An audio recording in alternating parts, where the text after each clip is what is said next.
और कीर्तन करते करते देवताओं की सभा में आए। देवराज इंद्र ने कहा, महाराज आप तो नारायण नाम संकीर्तन करते थे और ये एक धरती के राजा के नाम का कीर्तन क्यों कर रहे हो? बोले महाराज आज हम ब्रह्मा वैकुंठ गए तो वहां देखा कि भगवान भी वीणा बजाकर अम्बरीश जी के नाम का कीर्तन कर रहे थे। ठाकुर जी को भक्त नाम संकीर्तन में बड़ा स्वाद मिलता है, बहुत सुख मिलता है। पंढरपुर में पंडरीनाथ जी को शयन करा दिया पुजारियों ने और नूपुरों की आवाज आई। बोले कौन नाच रहा है भीतर? देखा तो पंडरीनाथ करताल बजा के नाच रहे थे। ज्ञान देव तुकाराम, ज्ञान देव तुकाराम, ज्ञान देव तुकाराम कह के नाच रहे थे। संतों के नाम कीर्तन में भगवान को आनंद मिलता है। अब तो महाराज बड़ी लीला भई। अम्बरीश जी के चरित्र के संबंध में पूछने पर चरित्र का विस्तार पूर्वक श्री नारद जी ने वर्णन किया।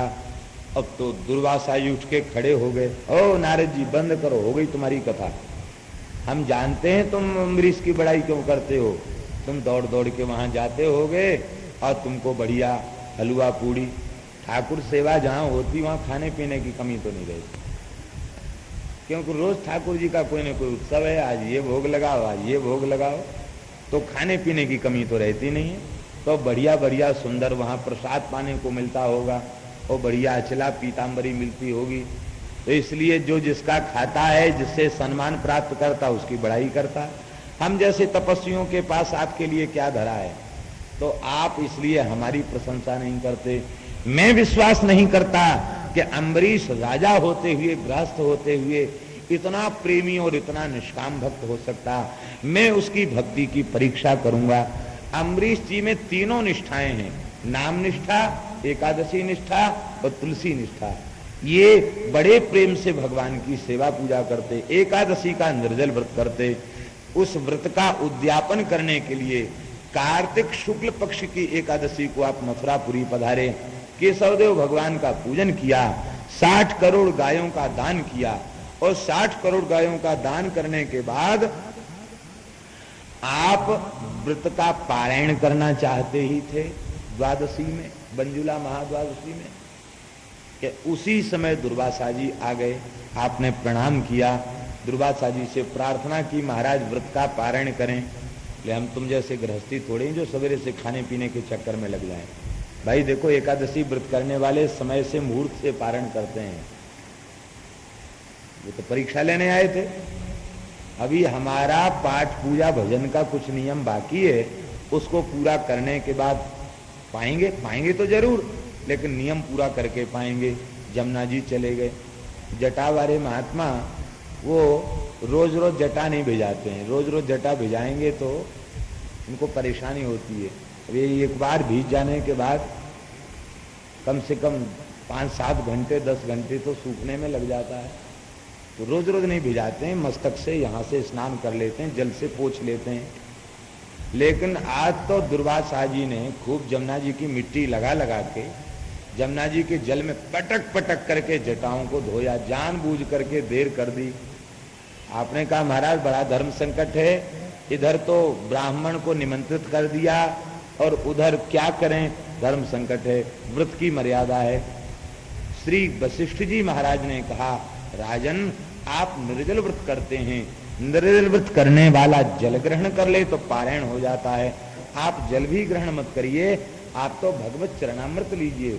चरणामृत जल नहीं होता, चरणामृत को जल मानने वाले नारकीय हैं। चरणामृत तो चरणामृत है, चरणामृत पान से व्रत की रक्षा हो जाएगी और ऋषि का तिरस्कार भी नहीं होगा।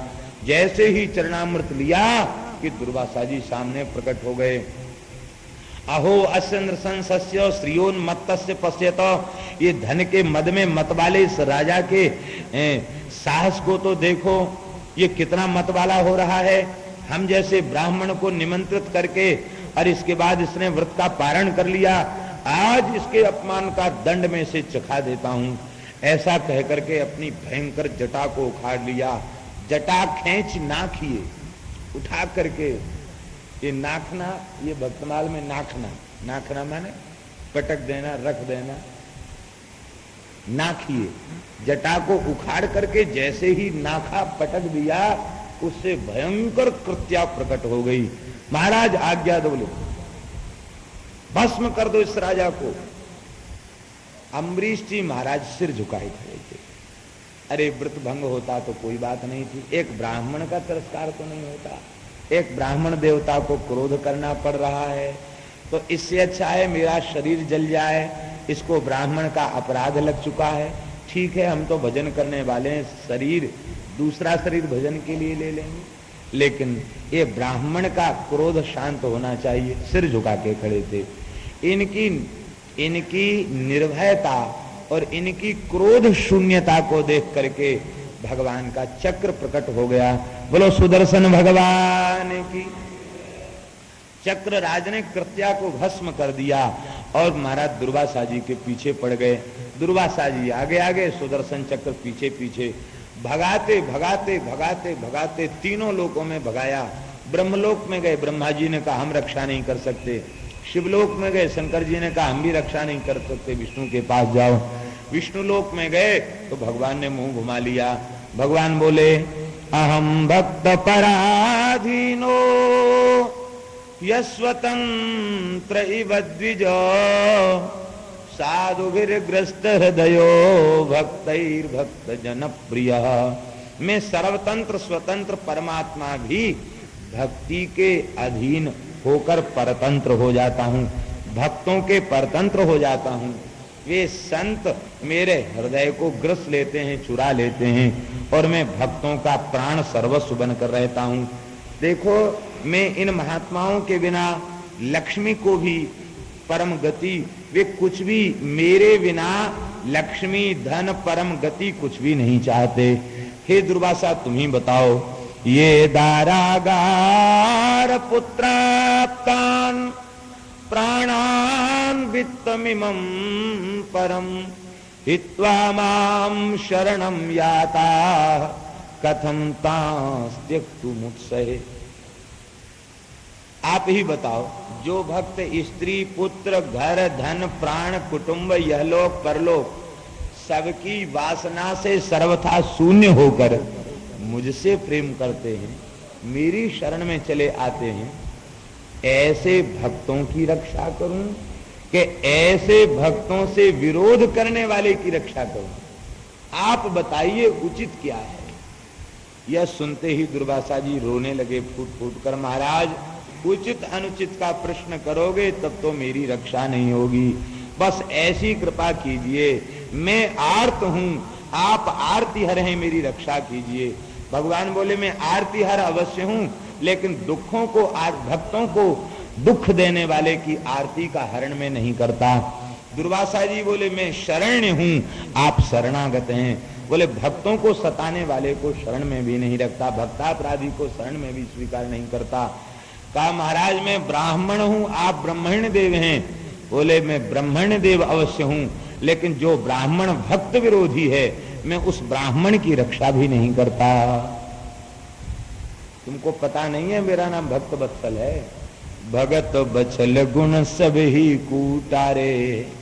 भक्त वत्सल गुण सारे गुणों के ऊपर अतिराजित होता है, सुशोभित होता है। माने भक्त वत्सलता के आगे सारे गुण दब जाते हैं। भगवान भक्त वत्सल। जाओ मैं उपाय बता रहा हूं, यदि मेरा अपराध होता तो मैं क्षमा कर देता, भक्त का अपराध तो भक्त की शरण में जाने से ही क्षमा होगा। जाओ भक्त की शरण में चले जाओ। ब्रह्मस्तद गच्छ भद्रन्ते नाभाग तनयम नृपम क्षमापय महाभागम ततः शांतिर्भविष्यति। वहां जाओ तब शांति मिलेगी। दुर्वासा जी बोले महाराज उनका तो बिल्कुल भी अपराध नहीं था, अपराध तो हमारा ही था, और हमने जो है उनके ऊपर व्यर्थ में क्रोध किया, तो मेरे जैसे अपराधी के अपराध को क्या वे क्षमा कर देंगे? यह बात सुनकर के भगवान ने कहा दुर्वासा जी अभी हमारे भक्त के स्वभाव का तुम्हें पता नहीं है। यदि अम्बरीश तुम्हारी रक्षा का संकल्प न करते तो तुम कब के जलकर भस्म हो गए होते। सुदर्शन चक्र आपको छोड़ता नहीं। वे बार बार प्रार्थना कर रहे हैं, हे नाथ ब्राह्मण नहीं मारा जाए। तुम्हें पता नहीं, जब से तुम यहां लौट कर आए हो 1 वर्ष हो चुका है और 1 वर्ष से अम्बरीश ने अन्न जल ग्रहण नहीं किया है। रोकर प्रार्थना कर रहा, नाथ मेरे कारण किसी जीव का अनिष्ट न हो जाए, और वे तो ब्राह्मण हैं, ऋषि हैं, उनका अनिष्ट न हो जाए। दौड़े भाई दुर्वासा जी आए।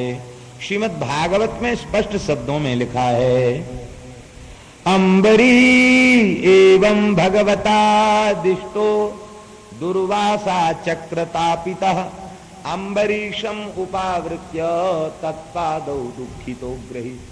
चरण पकड़ लिए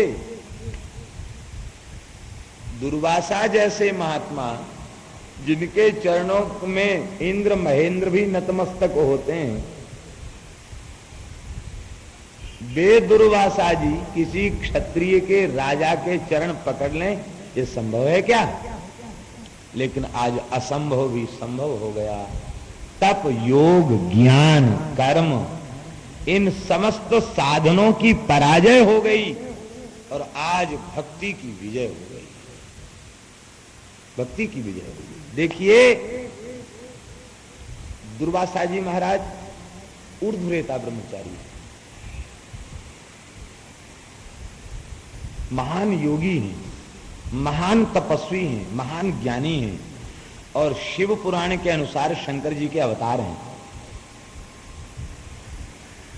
और इतना ही नहीं, घेरंड संहिता के अनुसार वे योग मार्ग के प्रवर्तक आचार्य हैं। और अम्बरीश सूर्यवंशी राजा है, गृहस्थ है और भगवान का भक्त है, कोई विशेषण नहीं है उसमें। लेकिन आज केवल भक्ति अम्बरीश के हृदय में है। आज भक्ति की विजय हो गई और अन्य साधनों की पराजय हो गई। ऐसा नहीं कि चरण पकड़ लिए हों तो वो फूल गए हों अपनी प्रसन्नता में कि भाई अब हम जीत गए। तस्य सोद्यमनम वीक्ष्य पादस्पर्श विलज्जिता, विशेष लज्जा हो गई, पीछे हट गए, लौटकर साष्टांग किया, महाराज मैं क्षत्रिय, आप ब्राह्मण ऋषि, आपने ये क्या कर दिया, महाराज मेरे अपराध को क्षमा करें। सुदर्शन की स्तुति की, सुदर्शन नमस्तुभ्यं सहस्राराच्युत प्रिय शर्वास्त्र घातन विप्राय स्वस्ति भूयाय डस्पते। हे सुदर्शन, आप भगवान के प्राण प्यारे अस्त्र हैं, आप इन ब्राह्मण का कल्याण करें, आप शीतल हो जाएं। बहुत कुछ कहने पर भी सुदर्शन चक्र शांत नहीं हो रहे थे। तब आपने अपनी प्रेम की सौगंध दिवाई और कहा कि यदि भगवान हमसे प्रसन्न हो, भगवान में हमारी रंसमात्र प्रीति हो और मैं सबके भीतर भगवान का दर्शन करता हूं, तो द्विजो भवति विज्वरा, ब्राह्मण दुख रहित हो जाए। जैसे ही संकल्प किया सुदर्शन शांत हो गए। अब तो भुजाओं को उठा करके दुर्वासा जी ने स्तुति किया, अहो अनंत दासानां महत्वं दृष्टमद्य मे कृतागसोऽपि यदराजन् मंगलानि समीहसे। हे नाथ, आज मैंने अनंत भगवान के अनंत दासों की अनंत महिमा को प्रत्यक्ष देख लिया। मेरे जैसे अपराधी के अपराध को भुला करके आप कृपा करके कल्याण का चिंतन कर रहे हैं। अब तो भोजन कराया, प्रसाद लेकर के तब पारण किया। ऐसी अम्बरीश जी की भक्ति। इन अम्बरीश जी के चरित्र को जो सुनता है, भक्तो भगवतो भवेत, भगवान के चरणों में अनुराग हो जाता है। एक प्रसंग श्री गोस्वामी जी ने भी संकेत किया। अम्बरीश जाको नाम लेत दुख छूटत, जन्म मरण दुख भार, अम्बरीश हित लाग दयानिधि सुई जन्म्यु 10 बार। एक बार दशावतार भगवान ने अम्बरीश जी के लिए लिया। कहते हैं दुर्वासा जी की पीठ चक्र से जल गई थी, तो जब कभी ये संतों की मंडली में बैठते तो पीछे पीछे जली हुई पीठ दिखाई पड़ती, काले काले दाग दिखाई पड़ते। तो कोई महात्मा कहता, महाराज सारा शरीर तो अत्यंत गौर है, सुंदर है, ये पीठ काली कैसे हो गई? ये क्रोध में तिलमिला उठते, शाप देने के लिए तैयार होते, चरणों में गिर जाता, महाराज कोई गलती बनी हो तो क्षमा कर देना। अरे बोले अम्बरीश ने हमारी बड़ी हंसी कराई, अब देखते हैं। तपस्या में लग गए, बड़ी कठोर तपस्या की, भगवान प्रसन्न हो गए। बोले महात्मा वरदान मांगो।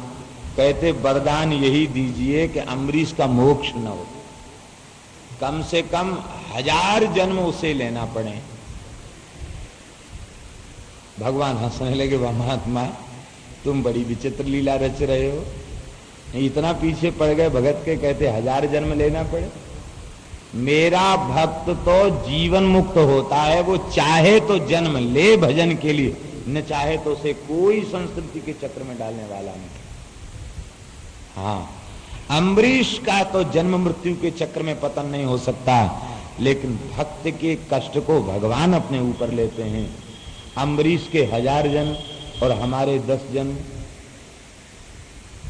परमात्मा हो, वे जीव हैं, इसलिए मैं 10 बार अवतार ग्रहण करूंगा। एक बार 10 अवतार का प्रयोजन अम्बरीश की भक्ति ही। आप लोग कहेंगे दुर्वासा जी ने ऐसा क्यों किया? दुर्वासा जी भगवान के महान भक्त हैं, शंकर जी के अवतार हैं। जिन ध्यान चतुर्भुज चित धर्यो तिन्हें शरण हो अनुसरो। चतुर्भुज स्वरूप का ध्यान करने वाले भक्तों में दुर्वासा सहस 88,000 ऋषियों के साथ दुर्वासा जी महान भक्त हैं। फिर उन्होंने ऐसा क्यों किया? ये सब भगवान की प्रेरणा से किया, क्योंकि सृष्टि का सर्वोच्च महात्मा, तपस्वी, ऋषि, योगी, सिद्ध, ब्रह्मचारी यदि पराजित नहीं होता भक्ति के समक्ष, तो भक्ति की महिमा प्रकट कैसे होती? इसलिए भागवत धर्म की महिमा को प्रकट करने के लिए भगवान ने सबसे बड़े महात्मा को ही भिड़ा दिया। ये सूत्रधार तो यही है, लीला रचने वाले यही है। वस्तुतः वे भगवान के महान भक्त हैं। श्री अम्बरीश जी महाराज की, श्री दुर्वासा जी महाराज। भाई दुर्वासा जी के भी चरित्र की कम भूमिका नहीं है। ये ना आते तो अम्बरीश जी का चरित्र इतना प्रसिद्ध कैसे होता। बोलो भक्तवत्सल भगवान।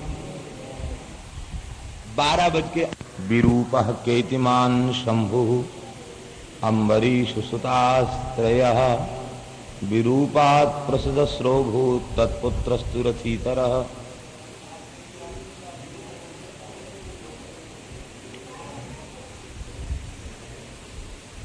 श्री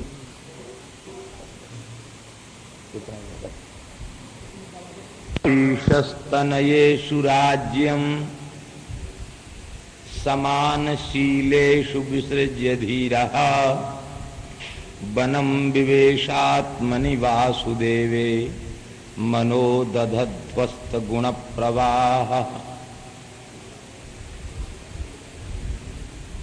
अम्बरीश जी के चरित्र में सुखदेव जी ने बड़े सूक्ष्म रूप से केवल अम्बरीश की भक्ति का नहीं, अपितु अम्बरीश के संपूर्ण परिवार की भक्ति का वर्णन किया।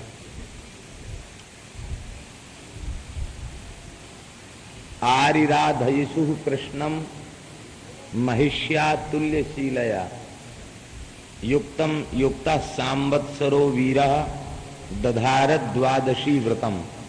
यहाँ रानी की भक्ति का वर्णन कर दिया। अब अम्बरीश जी के पुत्रों की भक्ति का वर्णन करते हैं। समान शीलाम कहकर के रानी की समान भक्ति का वर्णन किया, और इसी प्रकार से पुत्रों के लिए भी कहते हैं अथाम्बरीशस्तनयेषु राज्यम समानशीलेषु विसृज्य धीरः। अपने पिता की कोटि के ही वे भक्त थे। उनको देकर के अंत में जंगल में चले गए और भगवान का आपने भजन किया। उन अम्बरीश जी के परम पवित्र का जो श्रवण करता है वह भगवान का परम भक्त हो जाता है। परीक्षित जी ने पूछा महाराज अम्बरीश जी के पुत्र, उन पुत्रों का नाम बताया। विरूप, केतिमान, केतुमान और शंभु, ये 3 पुत्र उनके हुए। इतने बड़े भक्त राजा ने विरूप और केतुमान ऐसे नाम क्यों रखते? ये वस्तुतः ऐसा प्रतीत होता है कि ये अनर्थ संज्ञा है।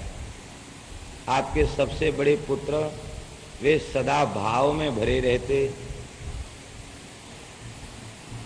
अष्ट सात्विक महाभागों का उदय होता रहता, स्वेद अश्रुकंप प्रलय आदि, उनसे आपका मुख विरूप जैसा हो जाता, प्रेम में प्रेम की विचित्र अवस्था में विरूप बने रहते, इसलिए उनका नाम विरूप हुआ।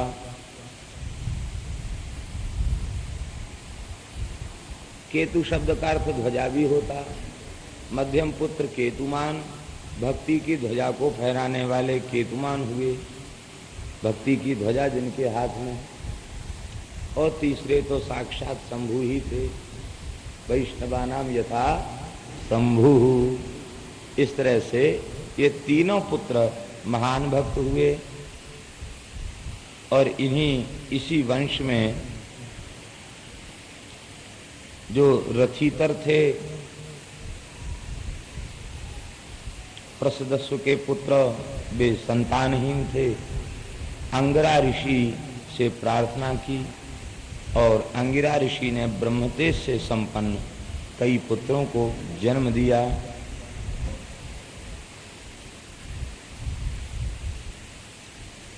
इसको कहते हैं रथितराणाम प्रवराह क्षत्रोपेताः द्विजातयः।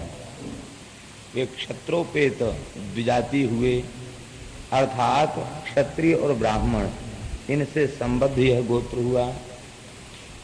माता क्षत्राणी और महर्षि के ब्रह्मतेज से वे, उनके आशीर्वाद से संतान हुई, क्षत्रोपेत ब्राह्मण हुए।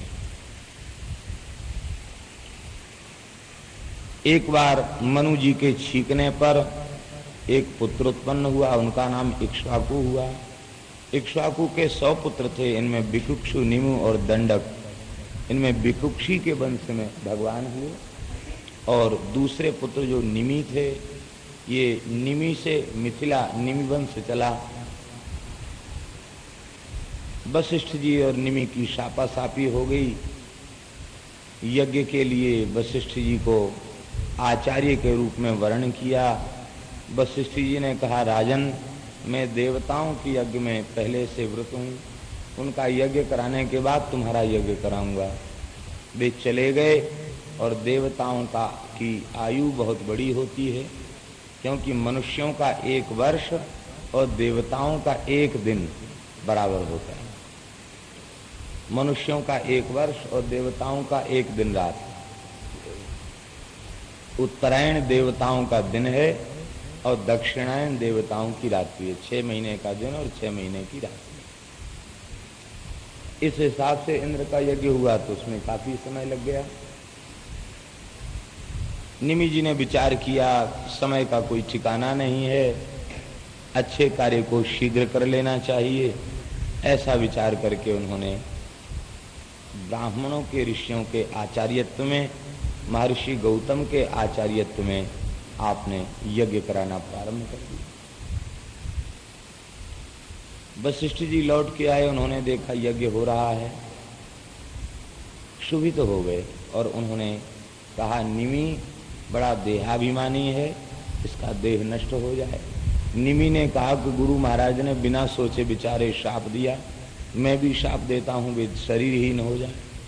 दोनों ही यज्ञ में पधार गए। वशिष्ठ जी कुलपुरोहित वो भी पधार गए, निमि जी भी पधार गए। ब्राह्मणों में हाहाकार मच गया।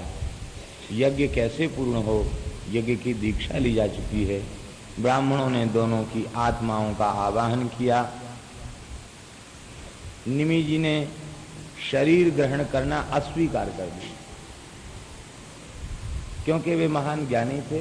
उन्होंने विचार किया कि ये देह रूप उपाधि कष्ट देने के लिए हुई है, इसलिए अब एक बार इस देह की उपाधि से मुक्त हो गए, जीवन मुक्त होकर विचरण करेंगे।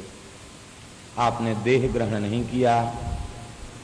मनुष्यों के उपकार के लिए, विश्राम के लिए उन्हें फलकों पर निवास दे दिया गया। निमि के शरीर के मंथन से एक पुत्र उत्पन्न हुआ जिसका नाम हुआ जनक, और उसी से जनक वंश चला। मृत शरीर से संतान उत्पन्न नहीं हो सकती, लेकिन वे ऋषि सर्वसमर्थ थे। उन्होंने संकल्प किया और निमि के शरीर से ही सृष्टि हो गई। इस तरह से ये निमि का चरित्र है। वशिष्ठ जी महाराज ने मित्रा वरुण के तेज से पुनः अवतार ग्रहण कर लिया। घट के भीतर मित्रा वरुण का अमोघ तेज विराजमान हुआ। उससे अगस्त जी उत्पन्न हुए वरुण के तेज से, और मित्र जो सूर्य हैं उनका तेज वह घट के बाहर प्रतीत हुआ। उससे श्री वशिष्ठ जी प्रकट हुए। इस तरह से इनकी बड़ी पवित्र कथा है। इसी वंश में महाराज मानधाता हुए। इनकी 50 कन्याएं थीं। इनके साथ विवाह सौभरी ऋषि ने किया।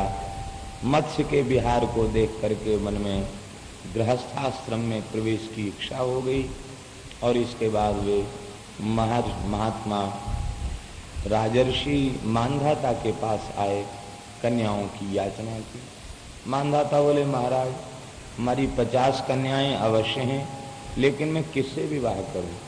आप रनिवास में चले जाएं, जो कन्या आपको स्वीकार कर ले उसी से विवाह। वे सोच रहे थे कि ये महात्मा अतिशय दुर्बल, कृशकाय और वृद्ध हैं, इनको देखकर कोई कन्या इनसे विवाह नहीं करना चाहेगी। किंतु वे योगी थे। जैसे ही महल में प्रवेश किया, कामदेव के समान सुंदर स्वरूप आपने अपना कर लिया। वृद्धावस्था को अपने योग बल से त्याग दिया। आपकी सुंदरता को देखकर वे 50 कन्याएं परस्पर कलह करने लगी। मैं वर्ण करूंगी, तू कैसे करेगी? तू नहीं, मैं वर्ण करूंगी। आपने कहा, कलह क्यों करती हो? 50 हमारे साथ चलो। 50 के साथ विवाह किया। मानधाता जी के मन में विचार आया, अपनी बेटियों को देख के आऊं। वे जैसे ही आए तो सबसे बड़ी पुत्री के महल में गए। पुत्री ने कहा, महाराज आप चक्रवर्ती राजा अवश्य हैं, लेकिन इन महात्मा के इस मणिमय महल में जो सुख है वो सुख त्रिभुवन में कहीं संभव नहीं है। बहुत सुखी हैं हम यहाँ, लेकिन एक कष्ट है। ये ऋषि हमारे ही निकट बने रहते हैं। हमारी बेचारी 49 बहनें, उनको बड़ी पीड़ा होगी। ये हमारे महल को छोड़ के कहीं जाते हैं। मानधाता दूसरे महल में गए। उस कन्या ने भी यही शिकायत की। 50 महलों में गए। 50 महलों में कन्याओं ने यही कहा कि महाराज पिताजी ये हमारे पास रहते हैं, दूसरी मेरी बहन है, उसके निकट कभी जाते न, उसे बुलाते न उसके यहाँ जाते। मानधाता जी को समझ में आ गई। वे समर्थ ऋषि 50 रूप धारण करके 50 कन्याओं के साथ, 50 महल और 50 रूप।